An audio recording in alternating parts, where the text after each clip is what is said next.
नमस्कार, आप देख रहे हैं न्यूज वन इंडिया। मैं हूं आपके साथ कीर्ति बिंदल और बुलेटिन का आगाज बड़ी खबर के साथ कर लखनऊ से। सीएम योगी आदित्यनाथ का आज महत्वपूर्ण कार्यक्रम उत्तर प्रदेश दिवस कार्यक्रम पर रखा गया है कार्यक्रम और 74वें गणतंत्र दिवस के अवसर पर परेड भी होगी। आज लखनऊ में आयोजित परेड में शामिल होंगी राज्यपाल, मुख्यमंत्री योगी भी शामिल होंगे कार्यक्रम में, अन्य मंत्री भी शामिल होंगे। सुबह 10 बजे परेड को सलामी दी जाएगी। नेशनल गेम्स के खिलाड़ियों को भी सम्मानित किया जाएगा। पदक जीतने वाले खिलाड़ियों का अलंकरण समारोह भी आज ही रखा गया है। तो बड़ी खबर आपको बता रहे हैं, आज उत्तर प्रदेश में विशेष कार्यक्रम, क्योंकि उत्तर प्रदेश दिवस मनाया जा रहा है। 25 जनवरी को उत्तर प्रदेश दिवस मनाया जाता है, तो 2 दिवसीय कार्यक्रम रखा गया था और आज 26 जनवरी भी मनाया जा रहा है। गणतंत्र दिवस भी मनाया जा रहा है। तो गणतंत्र दिवस के उपलक्ष्य में भी मुख्यमंत्री योगी आदित्यनाथ परेड में शामिल होंगे। सुबह 10 बजे कार्यक्रम शुरू हो जाएगा और तमाम तस्वीरें हम आपके बीच में पहुंचाएंगे।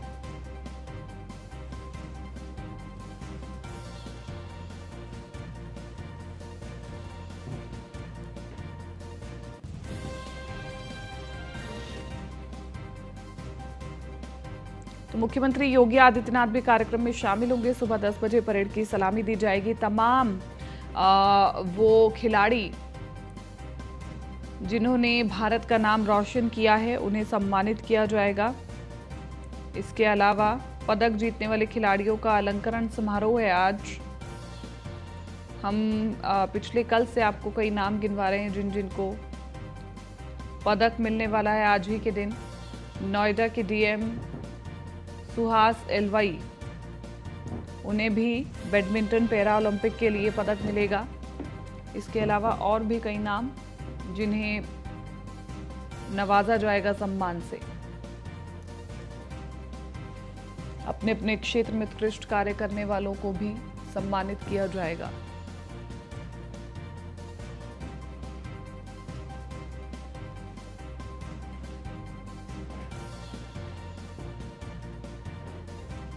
तो नेशनल गेम्स के खिलाड़ियों को सीएम योगी सम्मानित करेंगे। आज 74वां गणतंत्र दिवस मनाया जा रहा है। अश्विनी है ज्यादा जानकारी के साथ संवाददाता फोन लाइन पर।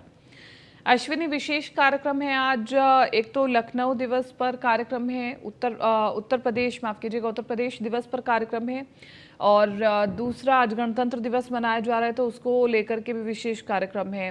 क्या क्या तैयारियां हैं और क्या अपडेट है पूरी खबर में? हाँ, बिल्कुल। आप बता दें, आज 74वां गणतंत्र दिवस है। इस मौके पर देश हो या फिर प्रदेश हो या फिर जिला, हर जगह गणतंत्र दिवस बहुत ही हर्षोल्लास के साथ मनाया जाता है। लखनऊ में भी गणतंत्र दिवस कार्यक्रम है, जिसमें जो है जो मुख्यमंत्री हैं आनंदीबेन पटेल, राज्यपाल आनंदीबेन पटेल, ये लोग जो कार्यक्रम में शिरकत करेंगे। विधानसभा के कार्यक्रम होता है, साथ ही साथ इस कार्यक्रम के दौरान देखा जाता है कि परेड निकलती है। परेड में आज जो देश के सैनिक हैं, चाहे आर्मी हो, चाहे एटीएस हो, चाहे आईटीबीपी हो, चाहे पुलिस के हो जवान हो या फिर सीएसपी के जवान हो, होमगार्ड, सभी टुकड़ियां होती हैं जो अपने शौर्य और साहस का परिचय देती हैं। हजारों की संख्या में लोग यहाँ इकट्ठे होते हैं और अपने देश की सेना के, अपने देश के जवानों का शौर्य और साहस देखते हैं कि किस विषम परिस्थितियों में वो लोग अपने देश की रक्षा कर रहे हैं।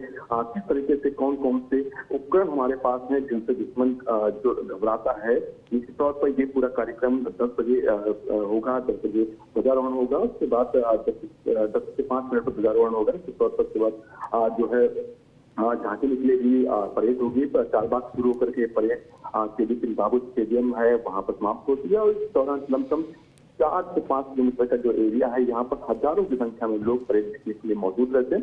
निश्चित तौर पर मुख्यमंत्री भी इसमें शिरकत करेंगे। तमाम जो अधिकारी होंगे, तमाम मंत्री होंगे, वो भी इस कार्यक्रम में शिरकत करेंगे। साथ ही साथ एक दूसरा कार्यक्रम है जिसमें कॉमनवेल्थ गेम्स 2022 व 26वें नेशनल गेम्स 2022 हुए थे। उसमें जो पदक अर्जित करने वाले हैं, जो मेडल जिन खिलाड़ियों ने जीता था, उनको सम्मानित किया जाएगा। कहीं ना कहीं उनका हौसला अफजाई किया जाएगा, क्योंकि उत्तर प्रदेश सरकार ने 2017 से लेकर के अब तक खेलों को बढ़ावा देने के लिए तमाम प्रयास किए हैं। साथ ही साथ मुख्यमंत्री ने 2017 में ही कहा था कि उत्तर प्रदेश खेल में अग्रणी क्यों नहीं सकता, जबकि उत्तर प्रदेश ये पास इतनी संभावना है, तो कुछ एक राज्यों का खेल पर कब्जा कैसे हो सकता है। निश्चित तौर पर उसमें अब अंतर तो दिखाई दे रहा है। अभी हाल ही में देखा गया कॉमनवेल्थ गेम्स जो संपन्न हुए थे, उत्तर प्रदेश के खिलाड़ियों ने बेहतर परफॉर्मेंस किया था, उसके बाद भी उनको सम्मानित किया गया था, एक बार फिर उनको सम्मानित किया जाएगा। निश्चित तौर पर ये उत्तर प्रदेश के लिए गौरवशाली क्षण होगा कि उत्तर प्रदेश के खिलाड़ी विश्व स्तर पर प्रदेश का नाम रोशन कर रहे हैं। निश्चित तौर पर इस दौरान जो तमाम खिलाड़ी होंगे उनको प्रदर्शित किया जाएगा। निश्चित तौर पर ये बेहद महत्वपूर्ण कार्यक्रम है। ठीक है अश्विनी, लौटेंगे आपके पास एक और महत्वपूर्ण जानकारी लेने के लिए। लखनऊ से ही अगली बड़ी खबर, स्वर्गीय मुलायम सिंह यादव को पद्म विभूषण दिया जाएगा। केंद्र सरकार ने मुलायम को पद्म विभूषण सम्मानित किए जाने का फैसला किया है। सपा संरक्षक रहे स्वर्गीय मुलायम सिंह यादव को पद्म विभूषण, यूपी से राधाचरण गुप्ता को साहित्य और शिक्षा के लिए पद्मश्री मिलेगा, यूपी से दिलशाद हुसैन को कला क्षेत्र के लिए पद्मश्री और अरविंद कुमार को साइंस और इंजीनियरिंग क्षेत्र के लिए पद्मश्री मिलेगा, उमाशंकर पांडे को सामाजिक कार्यों के लिए पद्मश्री मिलेगा, मनोरंजन साहू को मेडिसिन क्षेत्र के लिए पद्मश्री, विश्वनाथ प्रसाद तिवारी को साहित्य और शिक्षा के लिए पद्मश्री। 106 हस्तियों को दिए जाएंगे पद्म विभूषण और 91 हस्तियों को पद्मश्री, 6 को पद्म विभूषण सम्मान दिया जाएगा, 9 को पद्म भूषण सम्मान से सम्मानित किया जाएगा। अश्विनी हमारे साथ बने हुए हैं ज्यादा जानकारी के साथ। अश्विनी, सपा संरक्षक मुलायम सिंह यादव को भी सम्मानित किया जाएगा, इसके अलावा तमाम वो नाम गिनवा रहे हैं आज जो कि जिन्होंने अपने अपने क्षेत्र में उत्कृष्ट कार्य करे हैं और उन्हें सम्मानित किया जाएगा केंद्र सरकार की ओर से। बिल्कुल, उत्तर प्रदेश में राजनीति करने वाले, उत्तर प्रदेश की जमीन से निकलने वाले मुलायम सिंह यादव पूरे देश में अपनी राजनीति के लोहे मनवाए, उनके मानने वाले लाखों की संख्या में है। और जब उनकी मृत्यु हुई थी तब दौरान भी कहा गया था कि इनको जो मुलायम सिंह यादव उनको पद्म सम्मान सम्मानित किया जाए। निश्चित तौर पर क्योंकि मुलायम सिंह यादव के बारे में कहा जाता है। ठीक है अश्विनी, रोकेंगे आपको। महत्वपूर्ण तस्वीरें आ रही हैं दिल्ली से। दिल्ली की वो तमाम तस्वीरें जनता के बीच में पहुंचाना बहुत ज़रूरी, क्योंकि आज बेहद खास दिन है। आज 74वां गणतंत्र दिवस मनाया जा रहा है और राष्ट्र के गौरव का दिन है, राष्ट्र के इतिहास का दिन है, संविधान के इतिहास का दिन है, संविधान के निर्माण का दिन है। तो तस्वीरें आपको बस हम कुछ ही देरी में दिखाने वाले हैं, लेकिन उत्तर प्रदेश से भी तमाम जो बड़े नाम हैं वो आज केंद्र सरकार द्वारा सम्मानित किए जाएंगे, ये भी हम आपको बता रहे हैं। तो तमाम जो तस्वीरें आएंगी दिल्ली से वो भी हम आपको दिखाएंगे, एक एक तस्वीर आप सभी के बीच में पहुंचाएंगे। और आज बहुत महत्वपूर्ण कार्यक्रम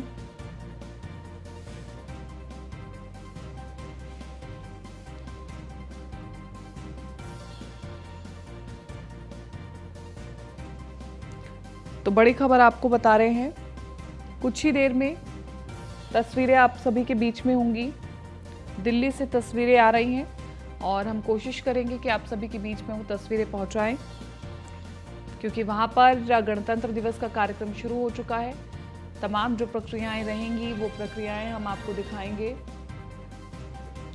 हर बार की तरह ही गणतंत्र दिवस मनाया जाएगा, वैसे ही परेड की सलामी ली जाएगी और वैसे ही तिरंगा फहराया जाएगा।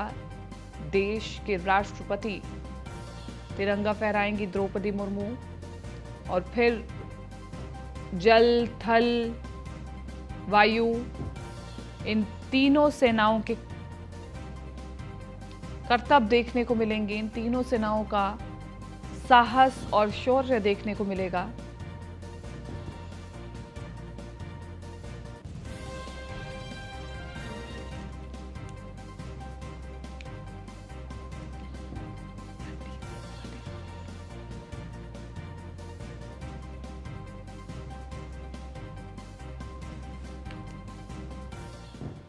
चलिए अगली खबर का रुख कर लेते हैं। आज 74वां गणतंत्र दिवस है। राष्ट्रपति द्रौपदी मुर्मू थोड़ी देर में तिरंगा फहराएंगी। कर्तव्य पथ पर तिरंगा फहराएंगी राष्ट्रपति द्रौपदी मुर्मू।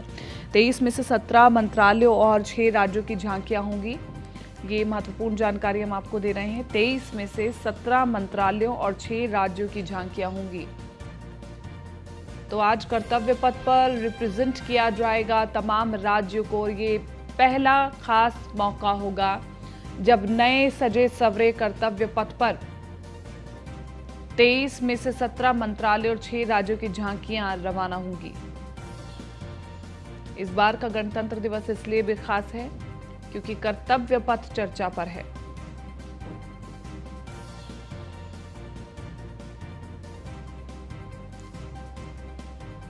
तेईस में से 17 मंत्रालयों और 6 राज्यों की झांकियां होंगी। राष्ट्रपति द्रौपदी मुर्मू कर्तव्य पथ पर तिरंगा फहराएंगी और गणतंत्र दिवस पर राष्ट्रपति द्रौपदी मुर्मू बस थोड़ी ही देर में तिरंगा फहराएंगी। तमाम तस्वीरें हम आपको दिखाने की कोशिश करेंगे और आपको बताते चले, मुख्यमंत्री योगी आदित्यनाथ उत्तर प्रदेश में और इधर प्रधानमंत्री नरेंद्र मोदी दिल्ली में मौजूद रहेंगे।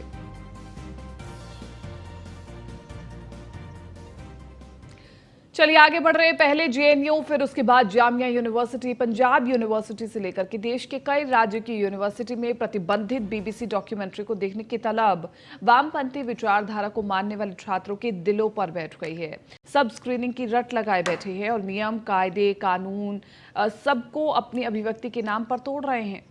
पता नहीं डॉक्यूमेंट्री देखकर के क्या ज्ञान और धारणा बनाना चाहते हैं। वो भी उस डॉक्यूमेंट्री को देखना चाहते हैं जिसे खुद ब्रिटेन के प्रधानमंत्री ऋषि सुनक ने नकार दिया है। लेकिन यहाँ वामपंथी छात्र से लेकर विपक्ष इस डॉक्यूमेंट्री की स्क्रीनिंग के पक्ष में कोहराम मचा करके रखा है। तो क्या इसे कहा जाए कि भारत की संप्रभुता को चोट करने वाली बीबीसी की डॉक्यूमेंट्री के साथ क्यों है भारत की सियासत का विपक्ष? क्या ये पीएम मोदी की छवि पर चोट करने जैसा नहीं है? देखिए रिपोर्ट।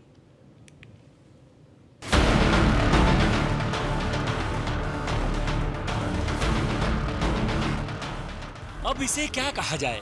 क्या ये प्रधानमंत्री नरेंद्र मोदी के खिलाफ विरोध का एजेंडा है? जिस बीबीसी की विवादित डॉक्यूमेंट्री को ब्रिटेन के पीएम ऋषि सुनक ने ब्रिटिश संसद में विरोध किया था, जब ऋषि सुनक से सवाल किया गया था दंगे में पीएम मोदी की भूमिका पर आपका क्या कहना है, उस पर सुनक ने जवाब दिया था। बीबीसी की डॉक्यूमेंट्री में जिस तरह से प्रधानमंत्री मोदी को दिखाया गया है, मैं उससे कतई सहमत नहीं हूँ। अमेरिका से लेकर दुनिया भर के राष्ट्राध्यक्ष नकार रहे हैं। उसी डॉक्यूमेंट्री को जेएनयू में ज्ञान की धारणा को धारण किए छात्र देखने में लग गए तो हंगामा हो गया। अब भारत का विपक्ष भारत के प्रधानमंत्री को घेर रहा है। अपने आत्मज्ञान से प्रधानमंत्री नरेंद्र मोदी पर अपने ज्ञान की धारा को एंटी मोदी धारणा को बरपा रहे हैं। मेरी छवि को खराब करने में हजारों करोड़ रुपए लगे, हजारों करोड़ रुपए लगे। हाँ, और वो बीजेपी के लोगों ने सिस्टमैटिकली किया, उनकी लीडरशिप ने सिस्टमैटिकली किया, मगर वो इनइफेक्टिव है। तो वो तो आपको दिखने को मिल रहा है। सच्चाई सत्ता को, पैसे को, सबको परे कर देती है और वो आस्ते आस्ते आस्ते बीजेपी नेताओं को बात दिखने लगी है। वो हम उनको बहुत गहराई से समझाएंगे कि इस देश में सच्चाई चलती है। तो मोदी सरकार ने उस बीबीसी के इंटरव्यू को अंग्रेजों के बनाए हुए कानून के तहत इंडिया में, भारत में यूट्यूब पर, ट्विटर पर इसको बैन लगा करानी चाहिए। हालांकि आजादी के नाम पर, अभिव्यक्ति आजादी के नाम पर ऐसी चीजें करते रहे। जेएनयू तो खास तौर से करते रहे। वो जो भारत तोड़ो गैंग है उसको को अपनी आज़ादी का अधिकार मानते हैं। तो एक प्रकार की निगेटिव मानसिकता है, खासतौर से वामपंथियों के अंदर है। और जिनको कोई ऐसी चीज़ कहीं पर भी दिखाई देती है जिसमें प्रधानमंत्री जी के ऊपर आलोचना हो रही हो, वर्तमान सरकार की आलोचना, उनको तुरंत उठा लेते हैं। और इसमें बीबीसी भी अपराधी है। बीबीसी अभी भी अपनी औपनिवेशिक मानसिकता से निकली नहीं है। वो भी अपने को यही समझते हैं कि ये कॉलोनीज हैं हमारी, और एक निगेटिविटी के साथ वो सारी बातें करती हैं। तो इन चीज़ों के प्रति सामान्य जो भारतीय है वो सतर्क भी है, लेकिन कुछ वर्ग है, जैसा मैंने कहा, उनके वेस्टेड इंटरेस्ट हैं, इस प्रकार के कामों में प्रारंभ से लगे रहे हैं। जेएनयू को उन्होंने इस प्रकार के कामों का अड्डा बना दिया था। लेकिन धीरे धीरे लोगों के ध्यान में बात आ रही है कि सत्य का। कांग्रेस नेता राहुल गांधी कह रहे हैं सच को छिपाया नहीं जा सकता है। उसी सच की पड़ताल जब उनके नेता अनिल एंटनी ने तय कर दी तो कांग्रेस के अंदर खाने बवाल मच गया। अनिल एंटनी ने 24 जनवरी को दोपहर 1 बजे ट्वीट कर कहा था, भारतीय संस्थानों पर बीबीसी के विचारों को रखने का मतलब देश की संप्रभुता को कमजोर करना है। लेकिन 25 जनवरी का जब दिन आया तो अनिल एंटनी को कांग्रेस के सभी पदों से इस्तीफा देने के लिए मजबूर होना पड़ा। ऐसा क्यों? ऐसा उन्होंने क्यों किया, इस पर अनिल एंटनी ने जवाब दिया। कांग्रेस ने मुझसे ट्वीट डिलीट करने को कहा था, लेकिन मैंने इनकार कर दिया। क्या चाटुकारिता ही योग्यता का मापदंड बन गया है? एक नए विवाद में जेएनयू के वामपंथी छात्रों ने आग लगाई तो जामिया मिलिया इस्लामिया से लेकर देश के अन्य राज्यों की यूनिवर्सिटी के वामपंथी छात्र भारत में प्रतिबंधित बीबीसी डॉक्यूमेंट्री को देखने पर अड़ गए।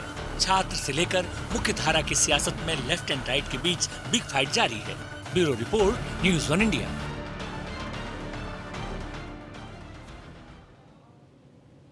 चलिए आगे बढ़ते हैं। महोबा में न्यूज़ 1 इंडिया की खबर का बड़ा असर हुआ है। बीच सड़क पर लगे विद्युत पोल को हटाया गया है। 4 महीने से सड़क के बीच लगे पोल से लगातार हो रही थी दुर्घटनाएं। पीडब्ल्यूडी विभाग ने सड़क निर्माण में नहीं अलग कराया था विद्युत पोल। खबर चलते ही महज 24 घंटे में अलग हुआ बीच सड़क से पोल। सड़क निर्माण में पूर्व में की गई थी गलती, ग्रामीणों में खुशी।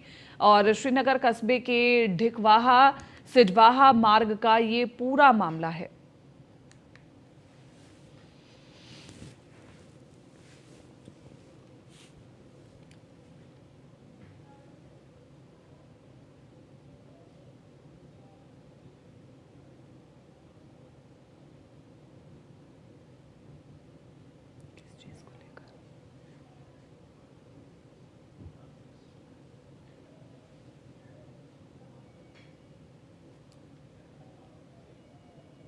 डीजीपी कार्यालय में हमारे संवाददाता नीलेश चौहान मौजूद है, दिखा देते एक बार।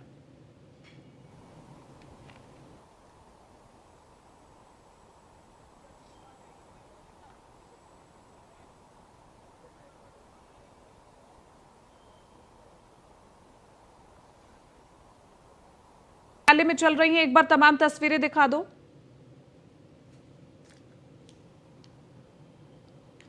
बिल्कुल 74वें गणतंत्रता दिवस का पर्व पूरे देश में हर्षोल्लास के साथ मनाया जाएगा।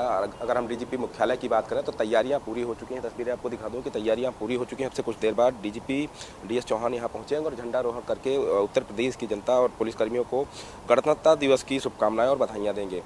उसके साथ साथ 14 ऐसे पुलिसकर्मी हैं जिनको वीरता मेडल के साथ साथ 3 लाख रुपए का जो चेक है वो दिया जाएगा और उनको एक पिस्टल भी पुरस्कार के रूप में दी जाएगी। कहीं ना कहीं ये 14 पुलिसकर्मी वही हैं जिन्होंने अपने अपने क्षेत्र में बेहतर काम किया है, चाहे वो इनकाउंटर हो या फिर दफ्तर के अंदर बेहतर काम करना हो या फिर अपने अधिकारियों के दिशा निर्देशों का ठीक ढंग से पालन करके अपने कर्तव्यों का निर्वहन किया गया हो। तो तैयारियां मुकम्मल हो चुकी हैं, परेड पूरी तरीके से तैयार है। अब से कुछ देर में डीजीपी डीएस चौहान यहां पहुंचेंगे और झंडारोहण करके पुलिसकर्मियों को गणतंत्रता दिवस की बधाई देते हुए नजर आएंगे। उसके अलावा अगर हम पूरे उत्तर प्रदेश की बात करें तो डीजीपी यहां के कार्यक्रम में शिरकत करने के बाद सीधा विधानसभा जाएंगे, जहां पर जो है 9 बजे का कार्यक्रम है, वहां पर भी वो कार्यक्रम में शिरकत करेंगे।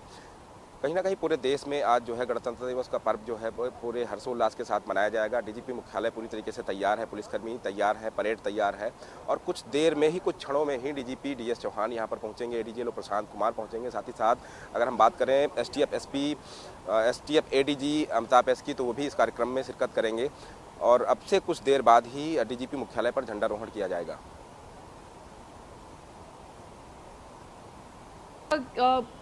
ये जो कार्यक्रम है कितनी देर में शुरू हो जाएगा, क्योंकि हम देख पा रहे हैं पीछे बहुत बेहतरीन तस्वीरें दिखाई दे रही हैं। और इसके अलावा इस कार्यक्रम में खास क्या क्या कुछ होने वाला है, इस बार क्या कुछ अलग होगा या जो तमाम प्रक्रियाएं हमेशा की तरह रहती हैं वही प्रक्रियाएं रहेंगी? देखिए बिल्कुल इस बार जो है 14 पुलिसकर्मियों को सम्मानित किया जाएगा जिन्होंने अपने क्षेत्र में बेहतर परिणाम लाकर जो है पुलिसकर्मियों को दिखाए हैं। साथ ही साथ पुलिस विभाग का मनोबल बढ़ाया है, पुलिस विभाग की छवि को ठीक किया है। वैसे 14 पुलिसकर्मियों को चिन्हित किया गया है, चाहे वो जो है चित्रकूट में हुए इनकाउंटर को लेकर हो। जो पुलिसकर्मी इनकाउंटर में शामिल थे उनको जो है प्रशस्ति पत्र के साथ 3 लाख रुपए का चेक, साथ ही साथ एक पिस्टल जो है पुरस्कार के रूप में दिया जाएगा। और कुछ देर में ही यहाँ पर डीजीपी डीएस चौहान पहुँचेंगे और झंडारोहण करके उत्तर प्रदेश और उत्तर प्रदेश के पुलिसकर्मियों को, देश के लोगों को गणतंत्रता दिवस की बधाई देते हुए नजर आएंगे। आपको तस्वीरें दिखा देते हैं कि परेड पूरी तरीके से तैयार है और आप देख सकते हैं कि हमारे ठीक सामने जो कमांडो हैं वो हैं और पुलिसकर्मी हैं, ये वही 14 लोग हैं जिनको आज सम्मानित किया जाएगा। और साथ ही साथ अगर हम बात करें तो परेड तैयार है पूरी तरीके से और अधिकारी भी जो हैं वो पहुंच चुके हैं। डीजीपी डीएस चौहान कुछ ही देर में यहाँ पर पहुंचेंगे और झंडारोहण करेंगे। इस बार की सबसे अच्छी बात यह है कि जो 14 पुलिसकर्मी हैं जिन्होंने बेहतर तरीके से इनकाउंटर किया, पुलिस की छवि को ठीक ढंग से प्रस्तुत किया, उन लोगों को चिन्हित किया गया है और उन लोगों को प्रशस्ति पत्र के साथ 3 लाख रुपए का चेक और एक पिस्टल पुरस्कार के रूप में दी जाएगी। कहीं ना कहीं ये गणतंत्र दिवस के अवसर पर उन 14 पुलिसकर्मियों को दिया जाएगा और उन 14 पुलिसकर्मियों को देकर एक संदेश देने का भी काम किया जाएगा कि अगर आप पुलिस विभाग में हैं और पुलिस विभाग के लिए बेहतर तरीके से काम करते हैं, बेहतर परिणाम लाते हैं, तो आपको भी, चाहे वो गणतंत्र दिवस हो या फिर स्वतंत्रता दिवस हो, उस अवसर पर आपको भी सम्मानित होने का मौका मिल सकता है। तो आज इन 14 पुलिसकर्मियों को जो है सम्मानित करके पुलिस विभाग को एक संदेश देने का भी काम किया जाएगा। नीलेश, उत्तर प्रदेश पुलिस महत्वपूर्ण भूमिका निभाती है प्रदेश को सुरक्षित रखने में, कोई भी किसी प्रकार का कोई दंगा ना हो वो भी सुनिश्चित करती है। तो बहुत महत्वपूर्ण जिम्मेदारी होती है उत्तर प्रदेश पुलिस में, ऐसे में बहुत ड्यूटी मुश्किल हो जाती है। लेकिन गणतंत्र दिवस के उपलक्ष्य पर क्या ये जो तमाम पुलिसकर्मी हैं ये अपनी फीलिंग्स को एक्सप्रेस करना चाहते हैं? क्या मुश्किलें आती हैं, क्या नहीं आती है? अगर संभव हो तो बात कीजिए। देखिए, बिल्कुल अगर उत्तर प्रदेश पुलिस की बात करें तो उत्तर प्रदेश पुलिस ने बीते कुछ सालों को अगर हम देख लें तो कहीं ना कहीं कोरोना का संक्रमण काल रहा, उसमें भी बेहतर काम उत्तर प्रदेश पुलिस ने किया। हाल फिलहाल की अगर हम बात करें, जिस तरीके से तमाम जगहों पर बाढ़ आई, वहाँ पर भी राहत सामग्री पहुँचाने का काम इन्हीं पुलिसकर्मियों की जिम्मेदारी पर था।